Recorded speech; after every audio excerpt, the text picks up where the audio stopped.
तुम्हें मुझसे शादी करके कोई पछतावा है? मैंने बच्चों का मना कर दिया, आप इसीलिए ऐसा सोच रहे हैं? तूबा को जिम से मिलने जाना है तो उसकी गाड़ी मैं ले जाऊंगी ताकि वो आदमी मेरा पीछा करे। देखो, अगर हमारा एक बच्चा होता है तो मैं सोच रहा था अपनी कंपनी के कुछ शेयर्स उसके नाम कर देता।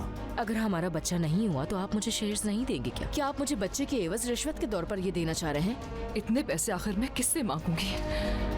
कौन है जो मुझे देगा इतने पैसे? कहाँ गायब हो गए थे आप अचानक से? क्या आपको अंदाजा नहीं था इससे आप नजरों में आ सकते हैं? मैं अपनी पूरी हिम्मत इकट्ठी करके करीम को सब कुछ बता दूंगा। मैं ऐसे नहीं जी सकता मोहसिन। बाबा को लगता था कि जिम बहुत बुरा इंसान है, इसलिए उन्होंने शादी से इनकार किया।